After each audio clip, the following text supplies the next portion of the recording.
Before I get started, I just want to say this to you. Just because you forgive someone does not mean you have to welcome them back into your life. Okay, let's go. Good morning, good morning, good morning. This is Andrea Joyce. How are you doing this morning? I am back and I'm excited to be here with you. It has been a moment. Welcome to Word in the House Ministries. I am Andrea Joyce, your host. I am here to just guide you through the Word of God. We're going to work together. Please feel free to email me at AndreaJoyceMedia@gmail.com if you have any questions, concerns, anything you want to have addressed, anything we need to talk to or talk about. I'm sorry, anything that you feel that you want to connect with me with. Okay. You can find me on my socials, Facebook, TikTok, Instagram, my Andrea Joyce Media, author Andrea Joyce. Um, this morning, I want to come to you humbly because I was supposed to speak on the love series years ago. As you know, I have done this series a few times, right? And having done this series, I thought I was done with it. But God gave it back to me a couple of years ago, and I was supposed to do it. I think I started, but I stopped. Distractions came in, all kinds of things were happening. So I didn't get to complete it. And if you know God like I know God, if you don't finish something, He is going to welcome you back in to finish it. So I'm glad and grateful for another chance to get it done. The other thing is when I do this series, I go in order of the scripture. Love is patient, love is kind, and it comes from First Corinthians 13. However, this time around, and maybe it's because of the season that I waited to do it in, God has me doing it differently. I'm not doing this in order of the scripture. I'm doing this in order of what God places on my heart to share with you. So forgive me.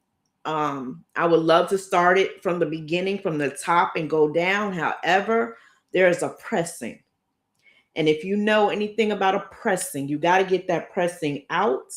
Otherwise, it will sit with you and not allow you any rest or any sleep. That's a word for somebody. You got to keep pressing. You got to keep going. This is the season of pressing. I'm going to tell you, it may not always be comfortable. It may not always be ideal, but you need to press this season. All right.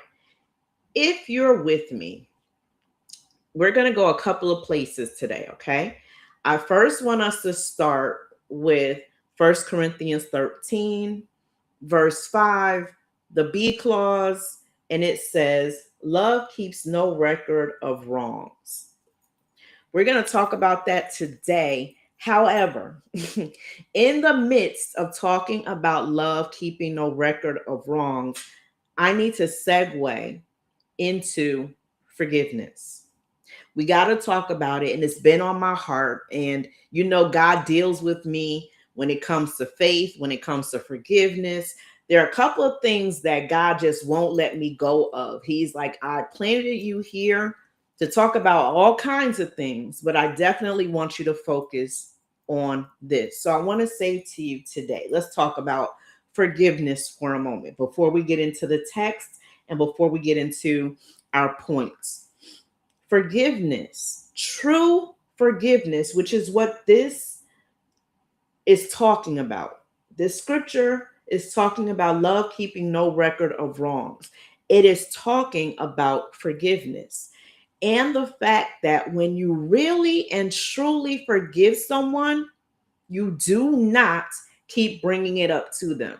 You do not keep bringing it up. Slick talk, subtext is none of that. You are done with it. Now, it does not mean you don't have feelings about it. It doesn't mean you don't remember it, but you don't keep bringing it up to the person who has wronged you, the person who has disappointed you, the person who has let you down, the person who has done whatever they have done directly or indirectly. You have made a wash of it. Think about it when God forgives you. God truly forgives you. He doesn't forget, but he doesn't remind you. He doesn't hold you to make you feel guilty. He doesn't make you feel bad about yourself. He doesn't make you second guess yourself. He doesn't make you shuck and jive and do dances to make him happy and laugh at you. He doesn't perform like that. He doesn't move like that. So I want to say to you today, when you truly forgive somebody, you will not bring it up even when it reminds you, or they do something that reminds you of the very thing you have forgiven them for. Can I tell you that? Even when there comes a point in time where they start to move in a manner like they moved before and they hurt you, you don't say, don't you do that. Because you remember last time you did that, you broke my heart and this happened and that happened and the other. No, you give them rope and allow them to move in the manner that they're going to move in. Here's something too. When you come out of one relationship, you're supposed to heal, right? And when you go into another relationship, you're not supposed to bring the baggage from your past relationship into your new relationship. Do you know why? Because Johnny is not Jimmy. Jimmy may have broken your heart and done A, B, C, all the way through Z and hurt you, but that doesn't, and I hope I said Jimmy because Jimmy is the one. Johnny had nothing to do with you and Jimmy. He wasn't around, he didn't do it. It's not on him. So even if Johnny begins to do some things that remind you of Jimmy, I need you to put in your mind, Johnny is not Jimmy. Johnny is not the one responsible for breaking your heart 20 years ago. Johnny is not the person who let you down 5 years ago. Johnny is not the person you were with in a prior relationship that cheated on you or lied to you or played in your face or was a narcissist. That wasn't Johnny, that was Jimmy. Give people a blank slate, just like God gives you when he forgives you. It's a blank slate. We get to start all over again. That's why I kind of say thank you for second chances.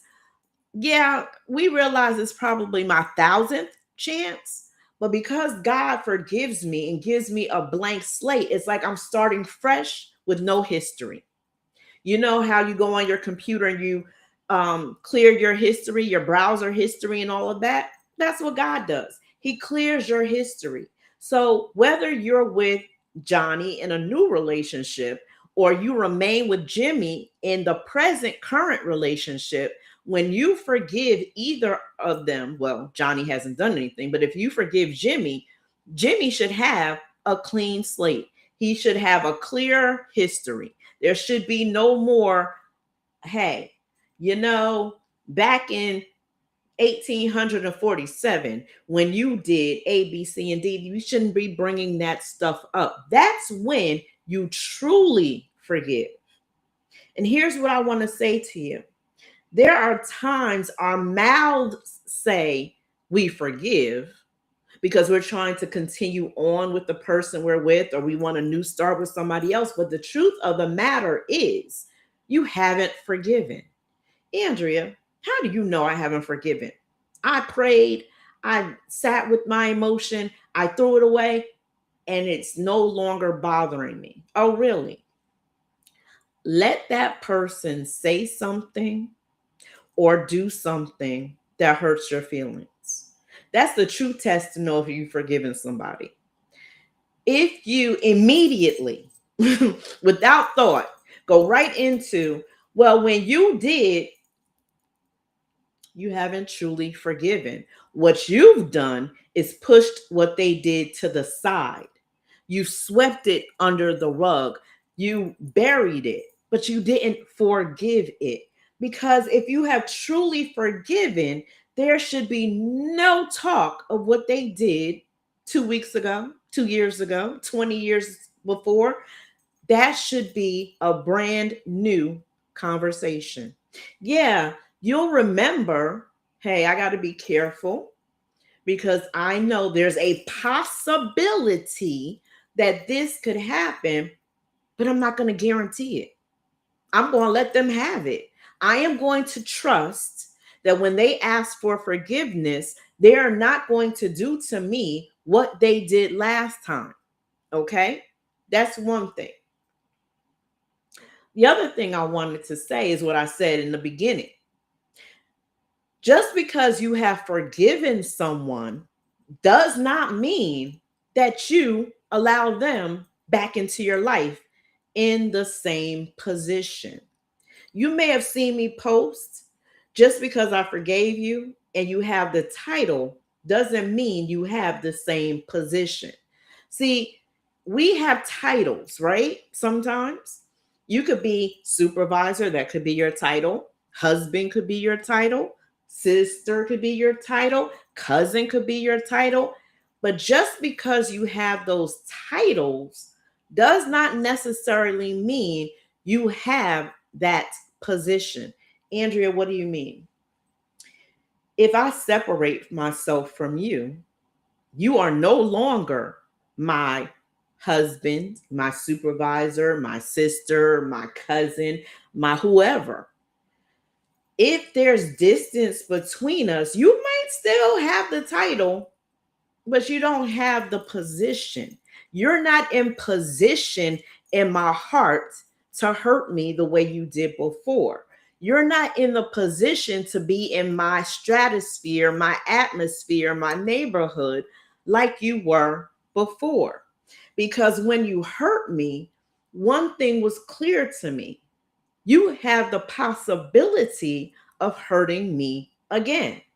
And though I may forgive you and never bring up what you've done, don't remind you of it, don't talk about it because it's forgiven, I'm not going to entrust you to the heart space you used to have. And that's what a lot of people get mixed up with. Forgiveness is not reconciliation. Forgiveness means I am not holding you to what you did. I am going to let it go. I am going to allow it to wash away. I am going to allow you a clean slate. I am going to allow you a clear history. However, though I've forgiven you, I'm not going to reconcile with you, meaning you can't break bread with me anymore. We're not going to be on the phone chit chatting like we used to. I'm not going to share my secrets with you like I used to. I am not going to allow you the space, the resources, the tools, or the time to be in position to do to me what you've done to me previously. Forgiveness, reconciliation, two different things. Every person you forgive, you do not have to reconcile with. But the Bible calls us to forgive everybody. Okay? I want you to be clear. Are we clear? Just because I forgive you does not mean I am reconciling with you and you can be in my presence. You cannot sit at my table. Remember, doesn't it say something about he prepares a table before your enemies? Well, some of those enemies that get to see the table but don't get to sit at the table were once people who were close to you, were once people who you loved and had in position in your heart.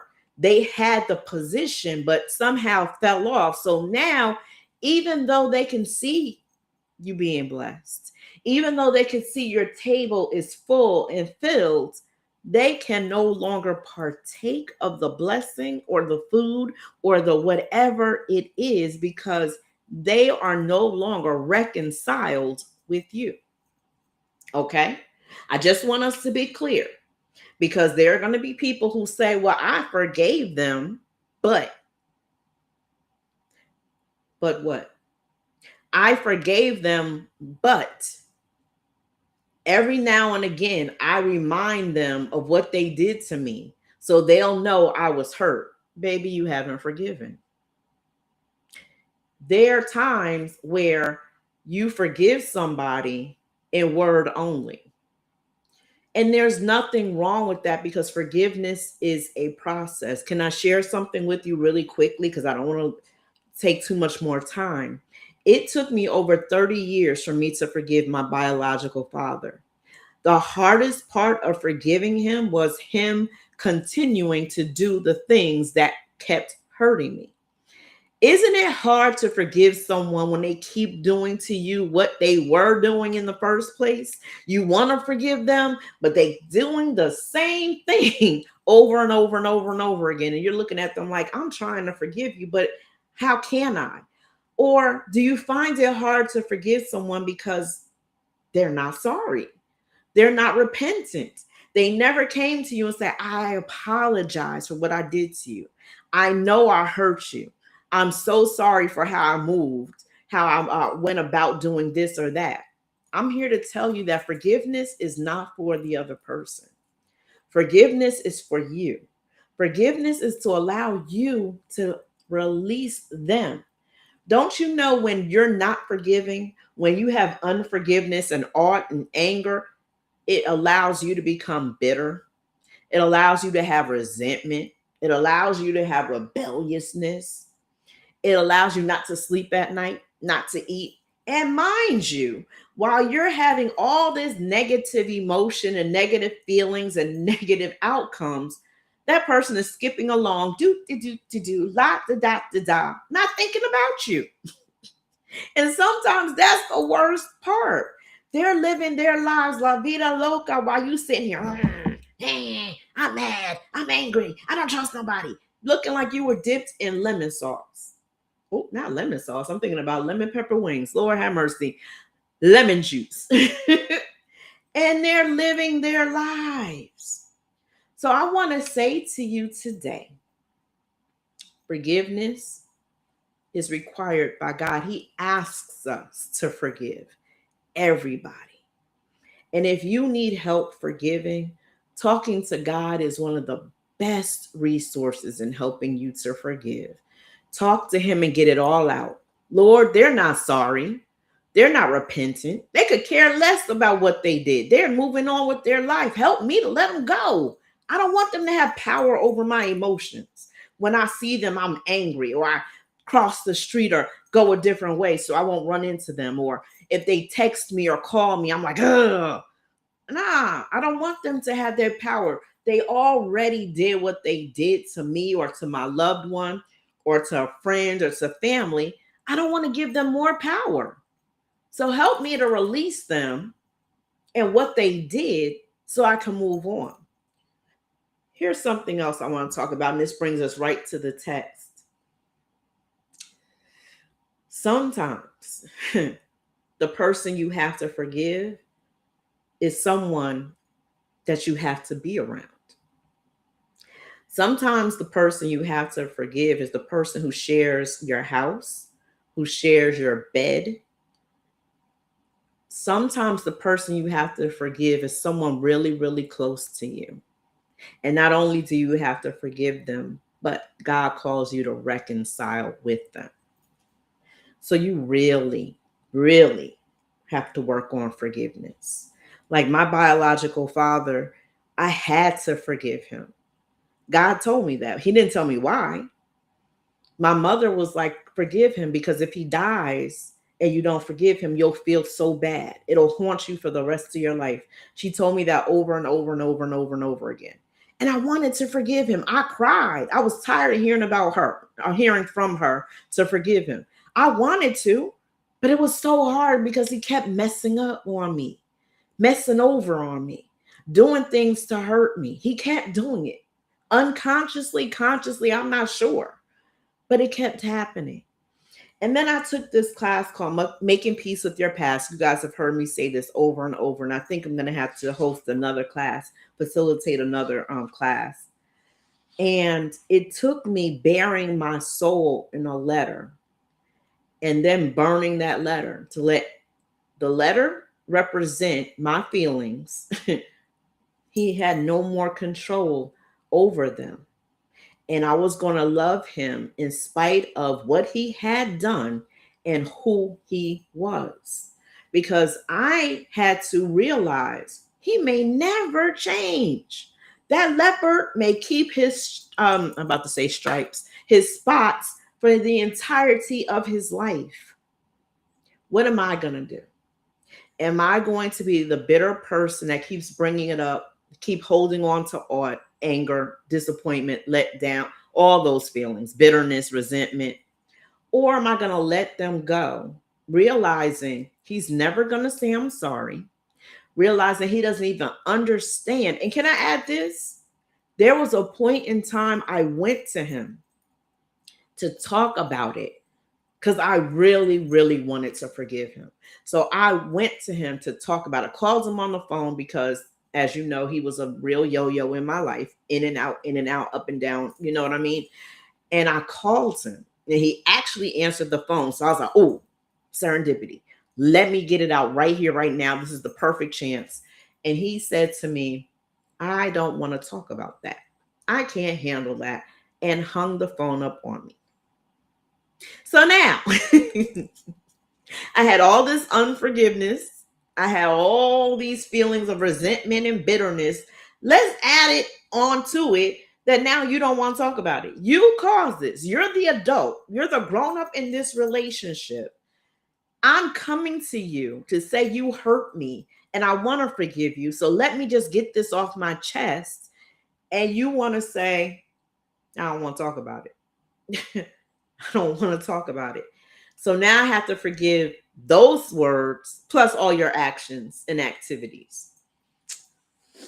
It wasn't easy, but it was doable. But it took time and it took constant prayer, constant confession, constant honesty to God. Like, I want to forgive him. But it wasn't until I listed out everything he did as if he were standing in front of me. I had a conversation in a letter as if I was talking to him. And I cried and cried. I want to say that paper, that letter was 4 pages back and front or 8 pages back. It was long. I didn't call him out of his name, but I said the things that affected me. What he did or said or didn't do or didn't say that affected me, all the way down to the men that I chose to date and or marry because of my unresolved feelings for him.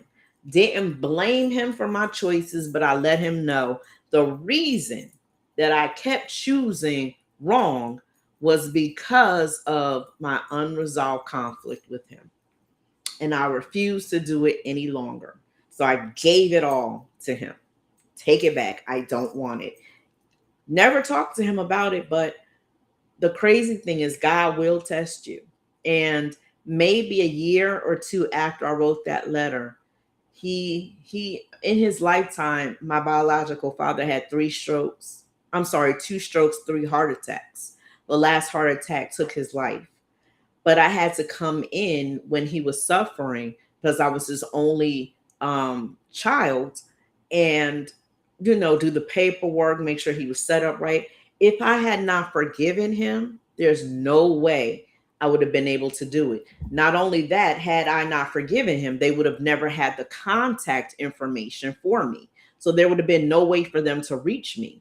But it's because I was in his life that they were able to get in touch with me. And because I had forgiven him, I was able to take the steps necessary to make sure he was taken care of. And then later life, he did ask me to forgive him. As a matter of fact, every single time I talked to him, he would cry and ask me to forgive him. And I said, Dad, I forgave you years ago. You do not have to bring it up. But it was the guilt that he felt because I didn't bring it up. I never talked about it. I never mentioned it. Once I had that one shot to try to talk to him and he said he didn't want to, never brought it up to him again. Never said a word. All I kept saying is, I love you. That's it. And when he would say, I want you to forgive me, I would say, you're already forgiven. There's nothing you have to say. You don't have to apologize. You're forgiven. It's already done. So, great segue into what we're talking about today. And if you are with me, 1 Corinthians 13, verse 5, the D clause, love keeps no record of wrongs. And I want us to go into a story where this is showed so clearly, or shown so clearly, and that's the book of Genesis. If you have your Bible, please turn to Genesis, the 45th chapter, and I'm going to read verses 1 through 15 for you very quickly. I'm reading out of the New Living Translation. You can read out of King James. Anyone that you have, the story is the same. Joseph could stand it no longer. There were many people in the room, and he said to his attendants, out, all of you. So he was alone with his brothers when he told them who he was. Then he broke down and wept. He wept so loudly the Egyptians could hear him, and word of it quickly carried to Pharaoh's palace. Verse 3, I am Joseph, he said to his brothers. Is my father still alive? But his brothers were speechless. They were stunned to realize that Joseph was standing there in front of them. Please come closer, he said to them. So they came closer, and he said again, I am Joseph, your brother, whom you sold into slavery in Egypt. But don't be upset, and don't be angry with yourselves for selling me to this place. It was God who sent me here ahead of you to preserve your lives. This famine that has ravished the land for 2 years will last 5 more years, and there will be neither plowing nor harvesting. God has sent me ahead of you to keep you and your families alive and to preserve many survivors. So it was God who sent me here, not you. And he is the one who made me an advisor to Pharaoh, the manager of his entire palace and governor of all of Egypt. Now hurry back to my father and tell him, this is what your son Joseph says. God has made me master of over all the land of Egypt. So come down to me immediately. Verse 10. You can live in the region of Goshen, where you can be near me with all your children and grandchildren, your flocks and herds, and everything you own. I will take care of you there, for there are still 5 years of famine ahead of us. Otherwise, you, your household, and all your animals will starve. Verse 12. Then Joseph added, look, you can see for yourselves, and so can my brother Benjamin, that I really am Joseph. Go tell my father of my honored position here in Egypt. Describe for him everything you have seen, and then bring my father here quickly. Weeping with joy, he embraced Benjamin, and Benjamin did the same. Then Joseph kissed each of his brothers and wept over them. And after that, they began talking freely with him. Okay, so let's get into it. Love keeps no record of wrong. Grace was demonstrated. You know the story of Joseph. If you don't, I want you to go back. I think it starts in, what is it, chapter 30? Don't quote me, but I believe his story does start in chapter 30 of Genesis. You know, I'm going to look it up before we're done today. You'll see everything he went through. He was one of 12 brothers. Well, at the time, 11, because I don't believe Benjamin was born yet. Or if he was really young. He was one of 12. And his brothers were jealous of him. He and Benjamin came from Jacob and Rachel. The other brothers came from various other women, Leah being one of them. Rachel was Jacob's favorite wife. He loves her beyond reason. And you know the story. We're not going to keep going back, but beautiful love stories, right? So he favored Joseph. The brothers would be out. Joseph would be more kept in with the father, with the mother, learning, book smart, doing those kind of things instead of being out herding and shepherding and all the other things that his brothers did. So there was already a problem in that his father gave him a coat of many colors, and he had not given the other brothers a coat of many colors. So there was jealousy there. Joseph had this dream, two dreams actually. One involved just his brothers. Well, it was the stars that bowed down to him. And the brothers were offended, like, oh, are you saying because there were 11 stars that bowed down to this one star that you're the star? Then he had a second dream that involved not only the stars, but the moon and something else that represented his parents. And so his father was like, wait a minute, are you saying that all of us are going to bow down to you? But then his father thought about it and knew that those dreams came from God. Doesn't talk too much about what happened too soon after the dreams. However, there was one particular day when the brothers went off to shepherd and do what they do, work in the fields, and the father, Jacob, sent Joseph to check on his brothers. His brothers saw him coming and immediately wanted to hurt him. Of course, he had on his coat. You know how we do when we get something that we love. We wear it all the time. We floss. We show it off, you know. And so Joseph walked up to his brothers, and at this point, they had schemed that they were going to kill him. However, his oldest brother, Reuben, was like, no, no, no, no, no. Don't kill him. Let's just hold him here overnight or put him in the pit for a moment. Let me think. Because Reuben actually was going to have him escape. But it didn't happen that way because some men going to Egypt came and they sold Joseph to them. When they realized what they had done after they stripped him of his coat, they realized they were going to be in trouble with their father. So they needed to come up with this plan to make everything okay. So they killed an animal, dipped Joseph's coat in it, lied to their father and said, hey, an animal killed Joseph. You no longer have a son. Wham, wham, wham, boo hoo. That was not really what happened, but that's what they sold their father. So, of course, Jacob was distraught, ripped his garments, and went into immediate mourning over his son. Meanwhile, Joseph was taken to Egypt, sold to the Egyptians, made a slave. Boy, this is a long story. Y'all better read because this is one of I'm telling you, the Bible is like the best soap opera on the planet. Trust when I tell you. Okay, where are we? He was sold into slavery, but he did well, right? And so he was given a promotion to be over the other slaves.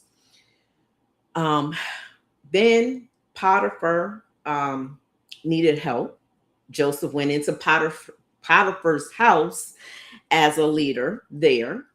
And Potiphar's wife was attracted to Joseph because Joseph was a handsome man, young man, and tried to bed him. He was like, no, I'm good. I don't want that life. I have respect for my supervisor. I'm not going to do this to him.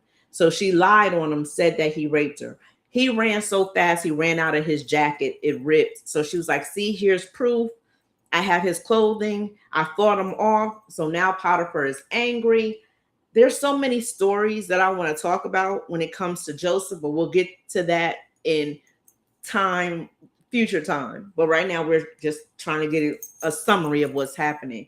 So she told Potiphar a lie. Potiphar, for some reason, believed it, threw Joseph in jail.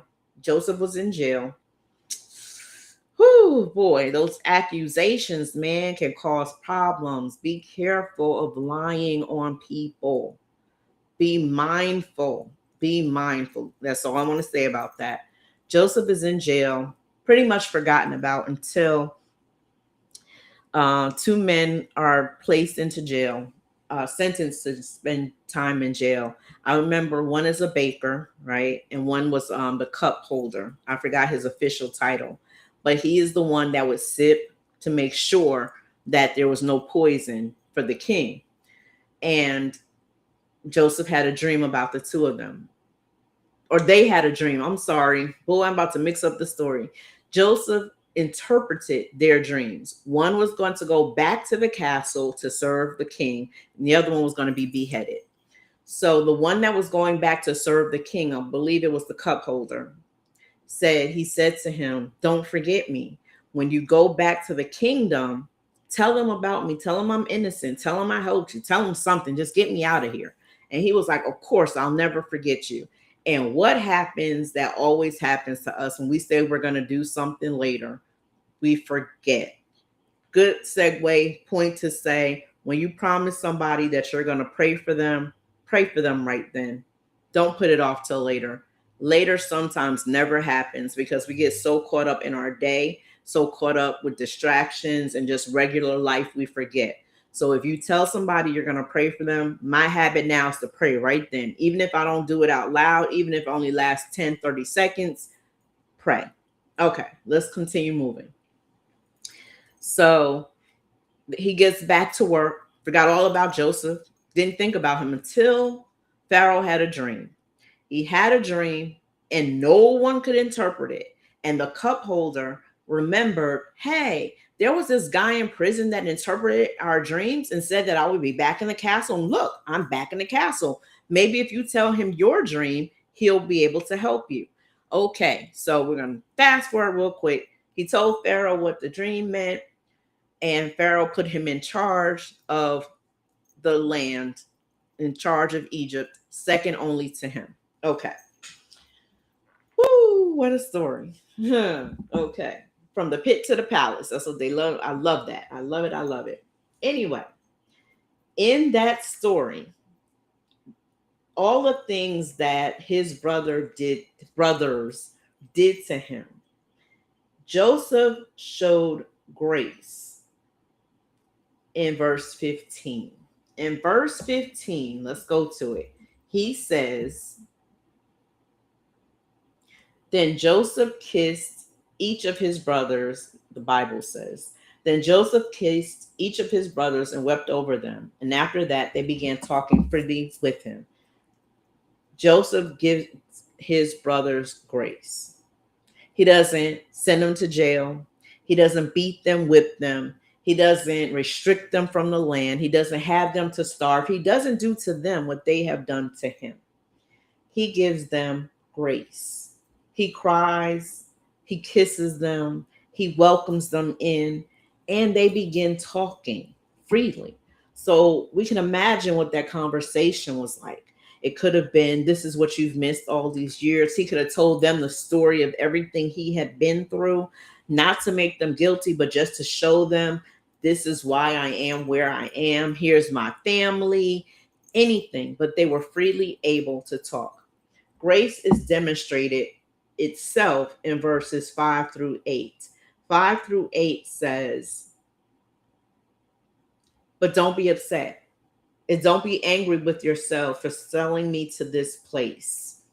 It was God who sent me here ahead of you to preserve your lives. This famine that has ravaged the land for 2 years will last 5 more years, and there will be neither plowing nor harvesting. God has sent me ahead of you to keep you and your families alive and to preserve many survivors. So it was God who sent me here, not you. And he is the one who made me an advisor to Pharaoh, the manager of his entire palace and the governor of all of Egypt. So this is grace demonstrated. Not only did he say it's not your fault, but Joseph also showed them how God was the one who manifested where he was. There are times when people are going to do things to you, and it's for a greater good.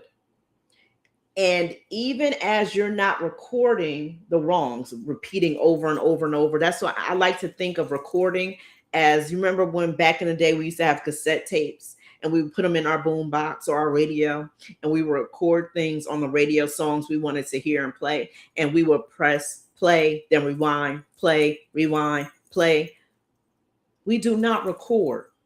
It keeps no record. But not only does it keep no record, it doesn't keep recording and pressing play, rewinding, pressing play, rewinding, pressing play. That's what I like to think of when I think of this scripture, when it talks about keeping no record of wrong. Don't keep rewinding what people doing and rehearsing it to them. Don't keep rewinding and playing it back to them. They know what they did. And even if they don't apologize, they still know what they did. But if you have truly forgiven them, you won't keep pressing play, rewind, pressing play, rewind, pressing play. You will release it. You will let it go. Um, Joseph told them, don't beat yourselves up. Don't blame yourselves. Feel no guilt because there was a bigger plan at stake. Me, myself, have gone through a lot in my life. I thought, because I had gone through so much, okay, that's enough. Give it to somebody else. Let me just relax and calm down. I had a very serious situation happen last year. I'm not going to go into it, but I'm going to say this about it. It was the toughest situation I have ever faced, and I've been through some storms.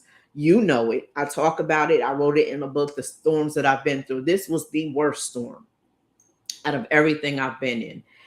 And it caused me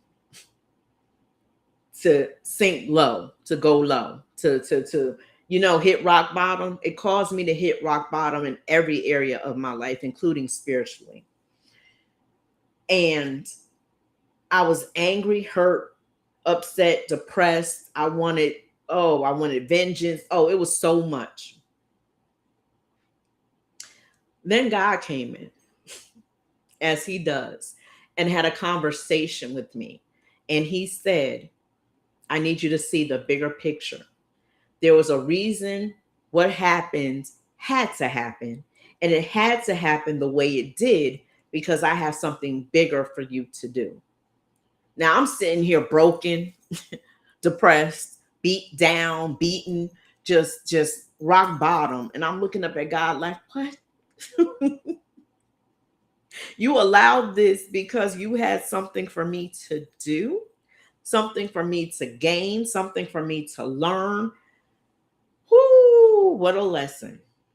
But I want to share that part of it to tell you that there are times things happen to you because there's something bigger involved. And if the situation did not happen the way it happened, you would not be aligned for that situation. You would not be aligned for the next level or the next step or the blessing or the breakthrough or whatever it is that God has for you. So even though you want to crucify the person or people or the situation, sometimes you have to sit back and say, okay, I would have rather it not happen like this, but I'll respect what happened because I realized there was something bigger at play. Now, let's get to the points of this. Number one, remember, our subject is love keeps no record of wrongs. Number one, in order to release a grudge, you must show your heart. Woo, in order to release a grudge, you must show your heart. Let's look at verses 1 through 3. Joseph could stand it no longer. There were many people in the room, and he said to his attendants, out, all of you. So he was alone with his brothers when he told them who he was. Then he broke down and wept. He wept so loudly the Egyptians could hear him, and word of it quickly carried to Pharaoh's palace. I am Joseph, he said to his brothers. Is my father alive? But his brothers were speechless. He had to tell them not only who he was, because he looked different when they saw him last. He was a teenager. Now he's a grown man. Not only did he tell them who he was, but he got emotional in front of them. He wept. He wept so loudly that the Egyptians heard it, and word got back to Pharaoh's palace. This is the number 2 man. They could have looked at him and been like, we got this guy crying. You want him to be in control of the land? He can't handle it. They could have used his weakness and his weeping and his sorrow against him. But he didn't care. He showed his heart. When you want to release a grudge, you got to tell your heart, whether it's to that person whether it's to someone standing in their stead, whether it's to God, whether it's to a therapist, whether it's in your journal, whether it's a letter like I did, you've got to tell your heart unadulterated, and you cannot be fearful of what people are going to think about you. You have to get it all out, because if you don't, there's going to be that tiny piece of resentment, that tiny piece of bitterness, that tiny piece of rebelliousness, that tiny piece of vengeance that is going to be sitting there because you didn't get it all out. You got to tell the truth. You have to put a spotlight on your feelings, a spotlight on your emotions, and get them out. He wept. Those were years that he was weeping about. Because in his mind, I know what he thought.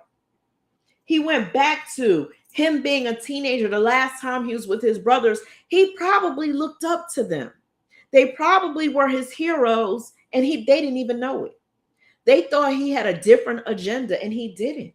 He was just telling what God gave him. And that's a word for someone. There are times you're not going to be able to tell what God told you because there are people waiting to cause your downfall. So there are times that God gives you some information, you just got to keep it to yourself, or tell one trusted person, or write it in your journal. But you can't tell everybody, because everybody is not for you. Everybody's not rooting for you. Everybody's not on your side. Everybody's not cheering you on. There's some jealousy. There's some envy. And sometimes it's the people that are the closest to you. It's a spouse. It's a sibling. It's a parent. It's a best friend. Sometimes the person who you think would never, ever be jealous of you, never be envious of you, never plot your downfall, is the very one who does. So be mindful of talking too much. All right, let's go to point 2. In order to release a grudge, you must see God's hand. Ooh, this is a good one. In order to release a grudge, you must see God's hand. And that means change your perspective. Verse 5 through 7, let's continue. But don't be upset, and don't be angry with yourselves for selling me to this place. It was God who sent me here ahead of you to preserve your lives. The famine that has ravaged the land for 2 years will last 5 more years. Down to verse 7. God has sent me ahead of you to keep you and your families alive and to preserve many survivors. Joseph let them know that God sent him through everything he went through. It was all a setup to help the family in the future. Because had Joseph not gone through what he had gone through, he wouldn't be in position to help them through the famine. He wouldn't be in position to help other people through the famine. It wasn't just about his family. It was about all the people who didn't or wouldn't have wheat. He had to be the number 2 person because his skill set, his talents, his giftings made for a very good number 2. Everything he had gone through set him up for the position he went to. Sometimes we ask, why did I go through what I went through? It was horrible. It was terrible. The worst thing ever. I barely made it. But that storm, that struggle, that inconvenience, that pain that you went through set you up for where you're going to. And where you're going to is not just for you, not just for your family, but there are people who are looking for a solution. And you are an answer to a problem that they are having. Let me go to number 3. In order to release a grudge, you must save the home. That means save their hearts, take action. That's verses 10 through 11. And they say, you can live in the region of Goshen where you can be near me with all your children and grandchildren, your flocks and herds, and everything you own. I will take care of you there, for there are still 5 years of famine ahead of us. Otherwise, you, your household, and all your animals will starve. I will take care of you. He had to save them. He had to take action. Otherwise, they would have starved. They would have died off. He would have lost his entire family. He went through all that he went through in order to save the very family that persecuted him. Think about that for a minute. They did all this stuff to Joseph, lied on him, took his coat. They robbed him like he was not a relative, robbed them of something that was given to him by their father, dipped it in blood of an animal, lied to their father, broke their father's heart. I mean, they had to look at their father, mourning, weeping day after day for his son, knowing they caused those tears, knowing they did wrong. And every day just live life like they didn't do it. They had to live with what they did. And even though they did all these things to him, did all that stuff to his parents, do you know in that time his mother passed? She died. Joseph didn't even get to be with his mother. He never saw her again. I need you to get how serious what they did to him was. Now their father is an old man. He missed out on time with him. He missed out on time with his mother. He missed out on time with his younger brother, Benjamin, because of them. Yet, he forgives them, doesn't hold aught, releases any grudge he may have had. We don't know if he ever had a grudge, but it wasn't there anymore.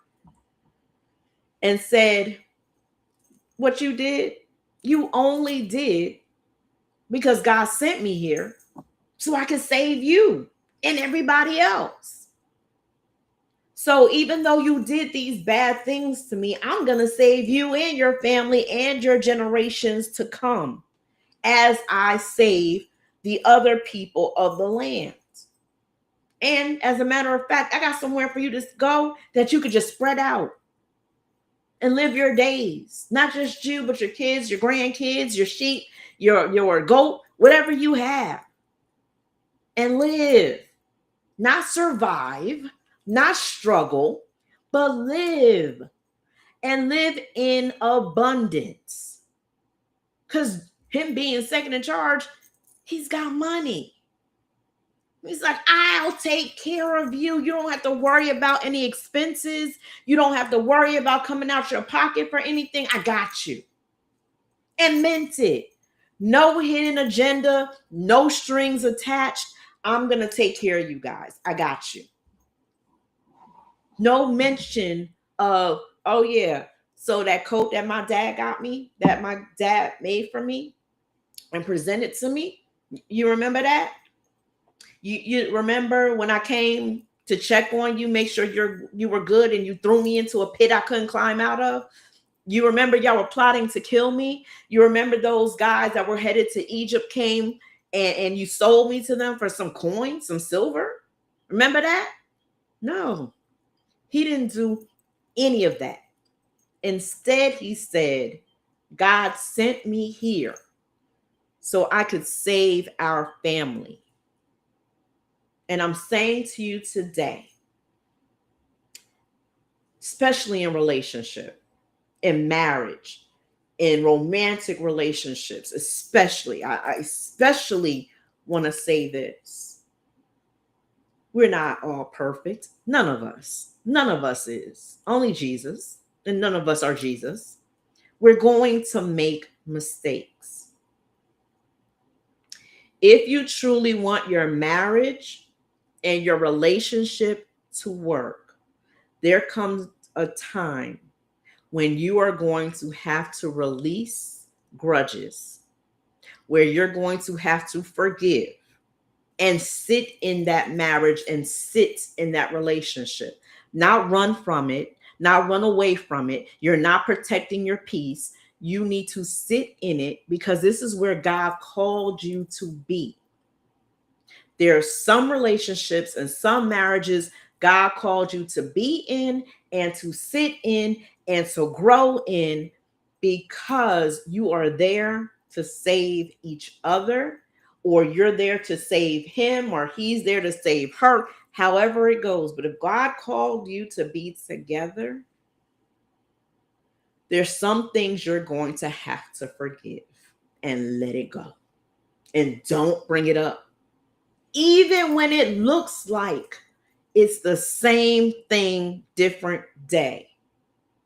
You know what you do when those moments happen? Pray. God, listen, I have forgiven this joker. I let it go. However, he didn't learn his lesson. He's doing the same thing, but God, I'm going to give him to you. Or vice versa. Lord, she doing it again. I already forgave her. She got a mouth on her and she just going and going and going and going and going and going. Lord, I'm going to give her to you. That's your daughter.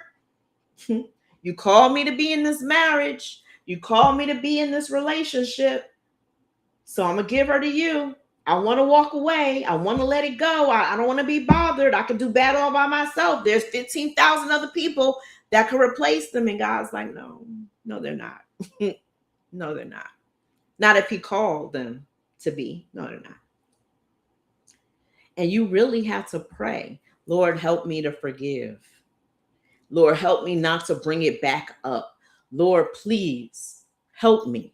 That's a real prayer. I prayed all the time. Help me, Lord. Help me to forgive. This is what I have to forgive. And sometimes you don't even remember what they did. You just remember you're mad. You remember you put out. You remember you're angry. You remember you're disappointed. You remember you're bitter. And you don't even know why anymore. So now it's really time, Lord, you know, that little piece of bitterness or resentment or anger or being let down, whatever that is.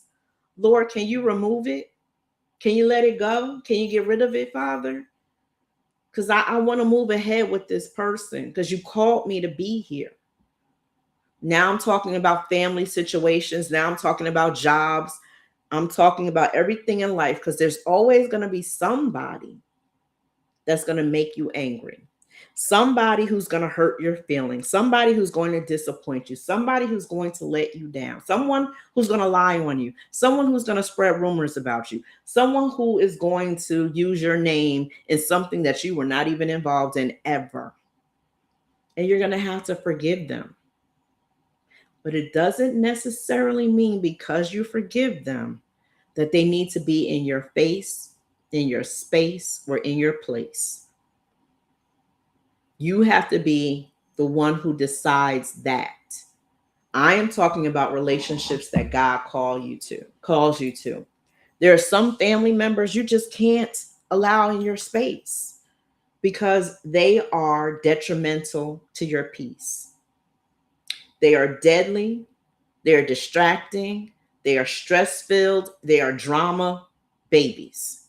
And you just cannot let them back in. On the other hand, there's some people who make mistakes and they're really sorry.